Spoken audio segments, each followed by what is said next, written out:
Now we have to take another some examples of the polar form and exponential form. Yeah, z is equal to 2 plus 6 root 3i upon 5 plus root 3i. हा जो complex number दिलेला आहे त्या complex नंबरचा आपल्याला काय करायचं आहे, पोलार फॉर्म आणि एक्सपोनेन्शियल फॉर्म फाइंड करायचं आहे. इथं कॉम्प्लेक्स नंबरचं काय दिलेलं आहे, डिव्हिजन. मग पहिल्यांदा त्याचं सिम्प्लिफिकेशन करूया. डिनॉमिनेटरची टर्म काय आहे, 5 प्लस रूट 3 आहे. न्यूमरेटर काय दिलेला आहे, 2 प्लस 6 रूट 3 आहे. जर कॉम्प्लेक्स नंबरचं डिव्हिजन दिलेलं असेल तर सिम्प्लिफाईड करताना डिनॉमिनेटरच्या कॉन्जुगेटनं न्यूमरेटरला आणि डिनॉमिनेटरला मल्टिप्लाय करा. z is equal to 2 plus 6 root 3i upon 5 plus root 3i. न्यूमरेटरला आणि डिनॉमिनेटरला डिनॉमिनेटरच्या कॉन्जुगेटनं मल्टिप्लाय करायचं. डिनॉमिनेटर आहे 5 प्लस रूट 3 आहे. कॉन्जुगेट किती आहे, 5 minus root 3i. 5 minus root 3i. 5 minus root 3i. Simplify जर केली ती टर्म तर 2 plus 6 root 3i 5 minus root 3i. हां, आणि डिनॉमिनेटरला काय, 5 plus root 3i 5 minus root 3i. 5चा स्क्वेअर मायनस रूट 3i ब्रॅकेटचा स्क्वेअर. सिम्प्लिफिकेशन, न्यूमरेटरला 2 ब्रॅकेटचं मल्टिप्लिकेशन आहे तर सिम्प्लिफाय करू. 2 into 5 10. 2 into root 3i minus 2 root 3i.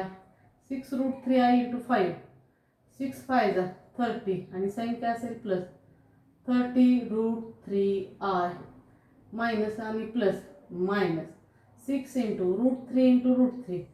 6 into 3i square. 6 into 1 6. Root 3 into root 3 root 3चा स्क्वेअर इंटू आय स्क्वेअर. आणि डिनॉमिनेटरला टर्म आहे 25 मायनस रूट 3चा स्क्वेअर 3i स्क्वेअर. आय स्क्वेअरची व्हॅल्यू काय, i square is equal to -1.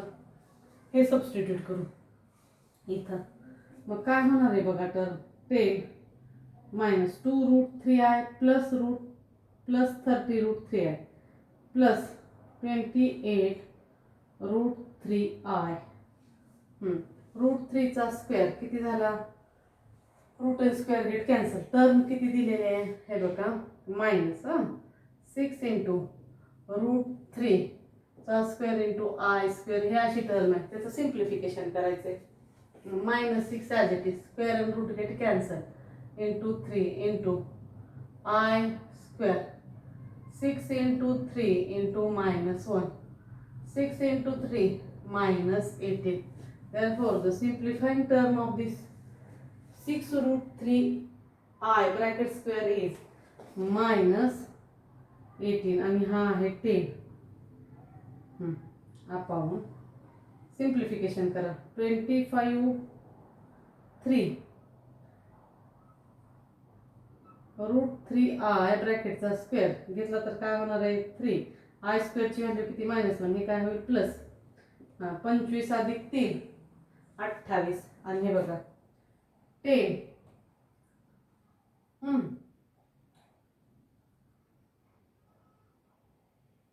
इथं काय होईल बघा, हे term minus plus minus -18. Simplification जर केलं therefore that term is equal to 28 plus. Simplify करा, लिहा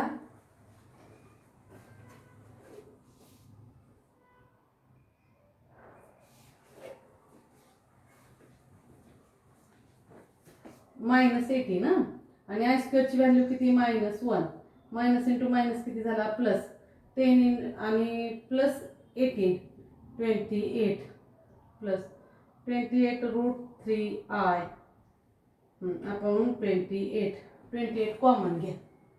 काय होणार आहे बघा, झेडची व्हॅल्यू. मग z is equal to 28 common घेतला 1 plus root 3i divided by 28. 28 get cancelled. Therefore, term becomes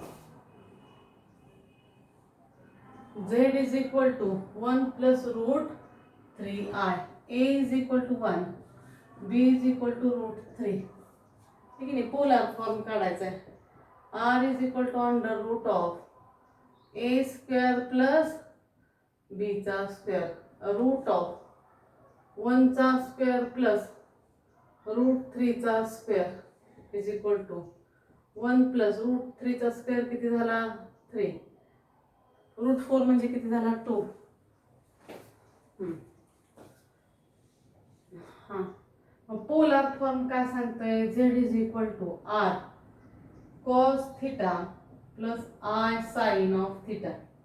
ठीक आहे नाही. मग आपल्याजवळ काय काय आहे a1 b root 3 r2. आपल्याला काय करायचं आहे cos theta हे लिहून घ्या व्यवस्थित. आता काय करायचं आपल्याला cos theta आणि sin theta काढायचं आहे. हां, cos of theta is equal to काय असणार आहे a upon r. a ची व्हॅल्यू किती आहे इथं 1 आणि r ची व्हॅल्यू किती आहे 2. cos theta is equal to 1/2. आता sin theta ची व्हॅल्यू काढू. sin theta is equal to b upon r. b upon r, b ची व्हॅल्यू किती आहे √3 divided by 2. sin पण पॉझिटिव्ह आला, cos पण पॉझिटिव्ह आला. हां, आणि थीटा ची व्हॅल्यू किती झाली sin theta 60. theta is equal to, therefore theta is equal to 60 degree or pi by 3 radian. ठीक आहे, मग सगळे फॉर्म माहित झाले. मग polar form of the complex number z is equal to r काय असणार आहे सांगा 2 into cos of pi by 3 plus I sin of pi by 3 of the given complex number. नंतर or पोलर फॉर्म असं लिहिता येईल 2 cos of 60 degree plus I sin radian मध्ये आणि डिग्री मध्ये. सहसा डिग्री मध्ये लिहित नाहीत पण आपल्याला रिव्हिजन व्हावी म्हणून मी सांगितले. आणि एक्सपोनेन्शियल फॉर्म, एक्सपोनेन्शियल फॉर्म मध्ये काय येणार आहे z is equal to r into e raised to I theta. r ची व्हॅल्यू किती आहे 2 e raised to I pi by 3. This is the polar form. z is equal to 2 into e raised to pi by 3 I. हा आहे दिलेला complex number जो होता त्याचा polar form, exponential form, polar form in radian, polar form in degree. व्यवस्थित लिहून घ्या, महत्वाचा आहे पण.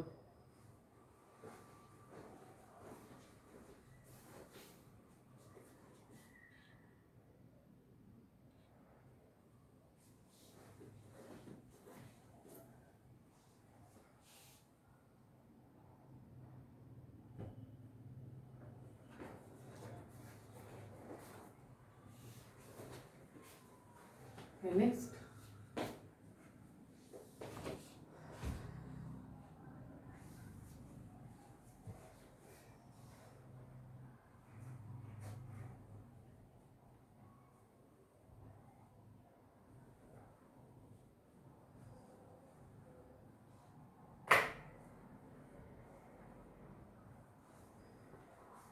z equal to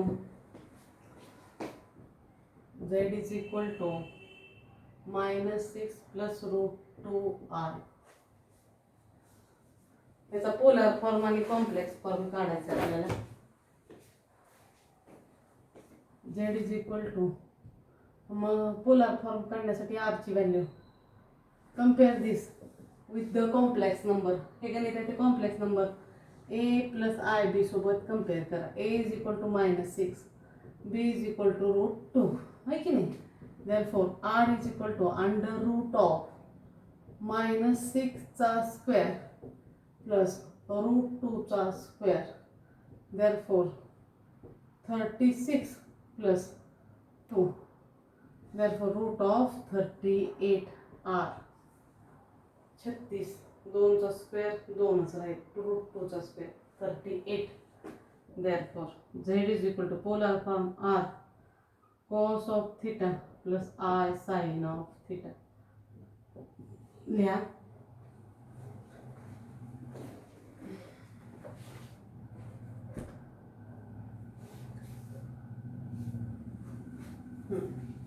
मग cos थीटा काय सांगा.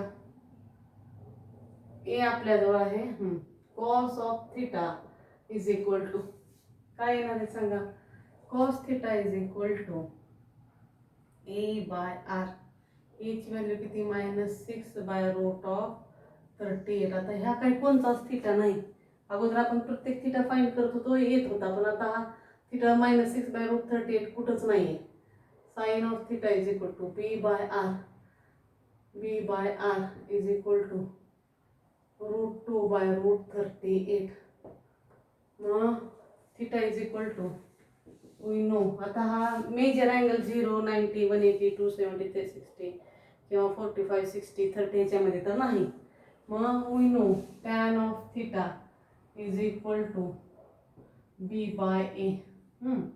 Theta is equal to tan inverse of b by A.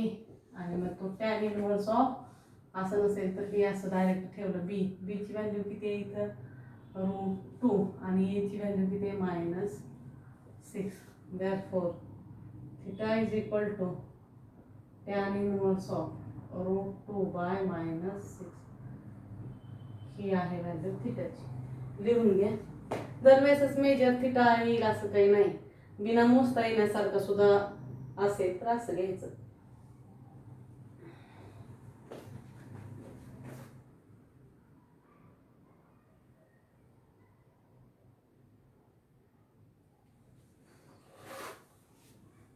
therefore polar form दिलेलाच आहे आणि पोलर फॉर्म असेल root 38 into cos of theta plus I.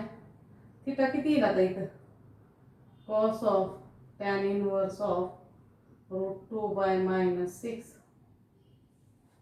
Plus i sine of tan inverse of root 2 by -6 आणि exponential form 0 is equal to r into e raise to i theta. ठीक आहे नाही. मग काय होणार आहे आर ची व्हॅल्यू किती आहे root 38 into e raise to i. थीटाची व्हॅल्यू किती आहे tan inverse of root 2 upon -6. therefore z is equal to root 38 e raised to I tan inverse of root 2 by -6. आणि हा आहे पोलार फॉर्म. व्यवस्थित लिहून घ्या.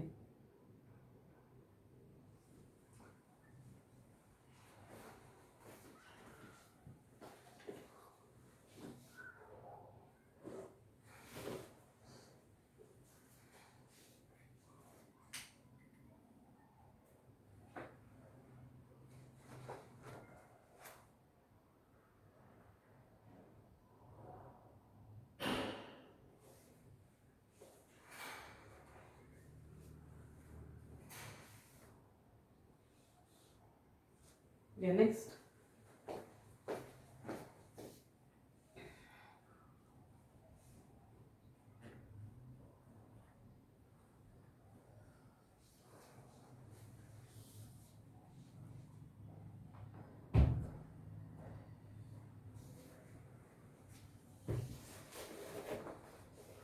z is equal to -3/2 plus 3 root 3 divided by 2i. हा complex number असेल तर आपल्याला पोलार फॉर्म फाइंड करायचा आहे. करूया simplification. Compare this complex number a plus ib. therefore a is equal to -3/2, b is equal to 3 root 3 divided by 2. therefore r is equal to under root of a square plus b square. हां, r is equal to under root of -3/2 ब्रॅकेटचा square plus 3√3 divided by 2 ब्रॅकेटचा square. R is equal to root of 3चा square किती 9 divided by 4 आणि मायनसचा square plus 3चा square 9 into 3 root square divided by 4. and when simplify this term 9 plus 27 divided by 4. आणि this value is equal to 9 आणि 7 16 Karen 36 divided by 4. आणि r ची value रूटच्या बाहेर घेतली 6 divided by 2 2 3 6. r is equal to 3. r ची value किती आली 3. r is equal to 3. a is equal to -3/2. b is equal to 3√3 divided by 2. तर आपल्याला पोलार फॉर्म काढायचा होता. मग z is equal to काय r पोलार फॉर्म काय z is equal to r cos of. आपण बरेच एक्झाम्पल घेतलेले आहेत आता तुम्हाला पाठ झालं असेल ते I sin of theta. cos of theta is equal to काय येणार आहे इथं cos of theta किती आहे a by r. a ची व्हॅल्यू किती आहे -3/2. r ची व्हॅल्यू किती आहे 3 -1/2. cos of theta is equal to -1/2. Yeah.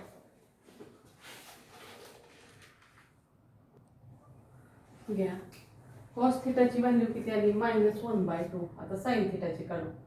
sin theta is equal to काय a बाय r. a ची व्हॅल्यू -b बाय r आहे 3√3 डिवायडेड बाय 2 अपॉन r किती आहे 3. 3√3 गेट कॅन्सल √3/2. मग sin theta is equal to √3/2. cos थिटाची value एवढी आलेली आहे. sin थिटाची व्हॅल्यू एवढी आलेली आहे.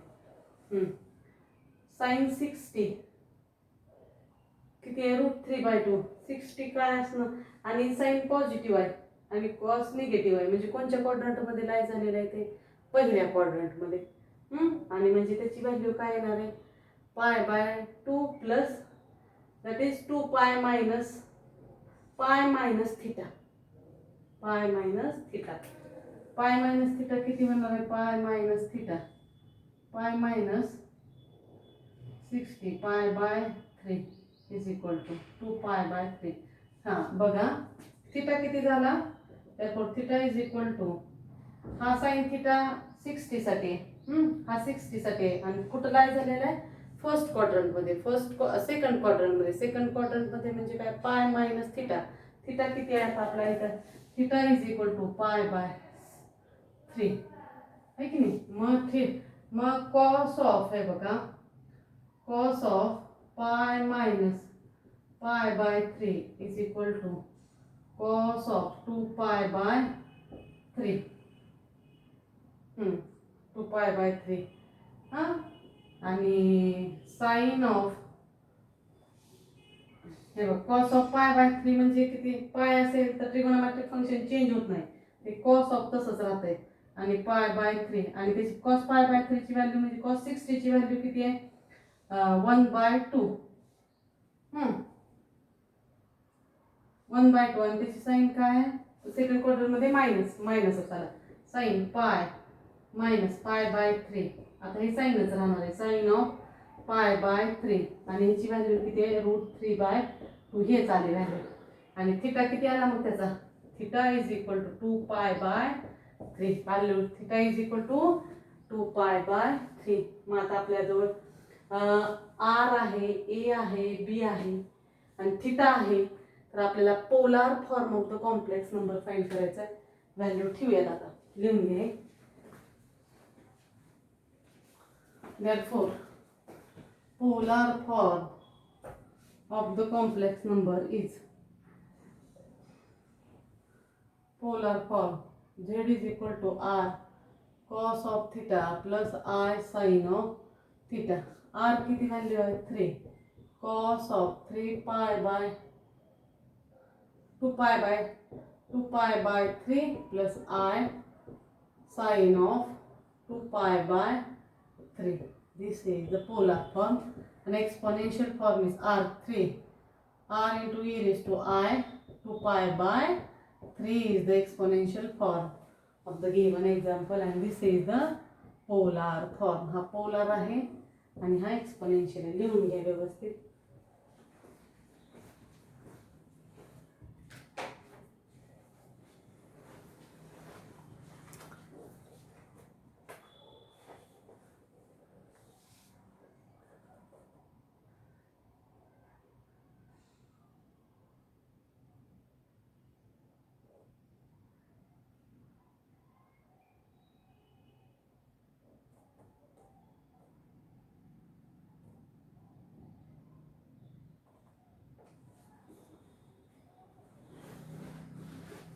Yeah, next example.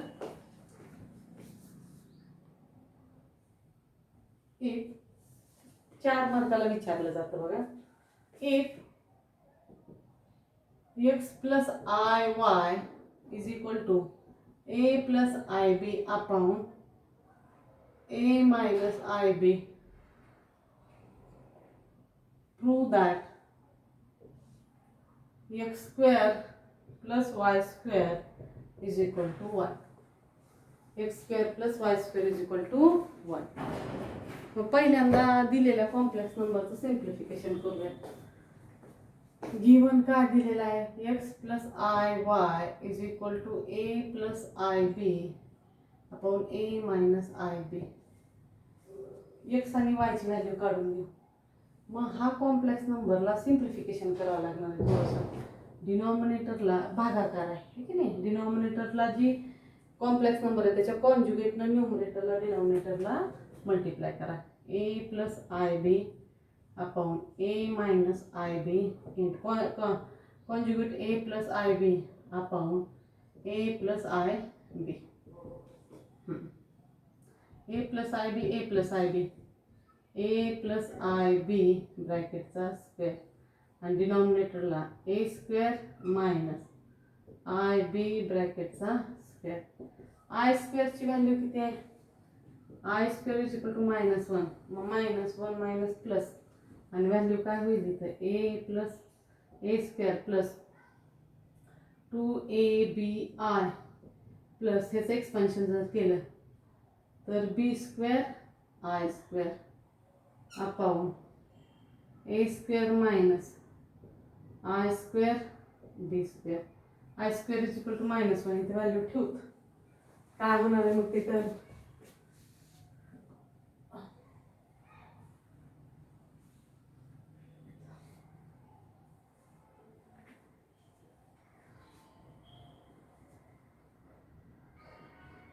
a square plus 2abi minus b square आणि डिनॉमिनेटरला टर्म आहे a square plus b square.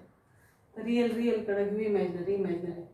a square minus b square upon a square plus b square plus 2ab upon a square plus b square I आणि हे कशासोबत आहे x plus i y. ह्याच्यावरून x ची value किती होते x is equal to a square minus b square upon a square plus b square. y ची value किती होती 2ab upon a square plus b square. आपल्याला दाखवायचं काय x स्क्वेअर प्लस लिहून घे.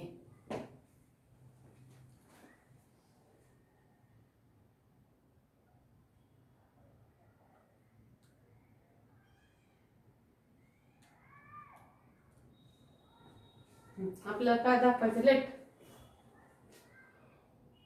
we have to show that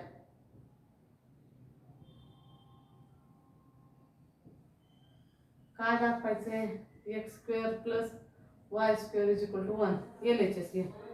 LHS is equal to x square plus y square. हां आता एक्स स्क्वेअरची व्हॅल्यू एक्स स्क्वेअरच्या ठिकाणी ठेवा, वाय स्क्वेअरची व्हॅल्यू वाय स्क्वेअरच्या ठिकाणी ठेवा. लिहून घ्या हे व्यवस्थित. एक्स स्क्वेअरची व्हॅल्यू किती आहे? A square minus b square divided by a plus b, a square plus b square ब्रॅकेटचा स्क्वेअर प्लस वाय स्क्वेअरची value 2ab upon a square plus b square ब्रॅकेटचा स्क्वेअर. सिम्प्लिफिकेशन जर केला, a square minus 2a raise to 4 2a square b square plus b raise to 4 divided by a square plus b square plus 4a square b square upon a square plus बीचा square. A raise to 4 plus 2a square b square plus b raise to 4 upon a square plus बीचा square. आणि expansion कशाचं आहे बघा, a square plus b square ब्रॅकेटचा square upon a square plus b square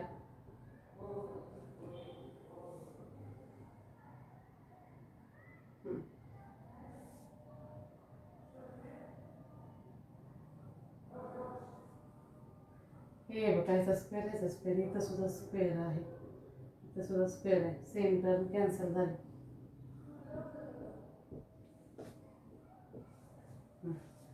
is equal to 1 is equal to RHS.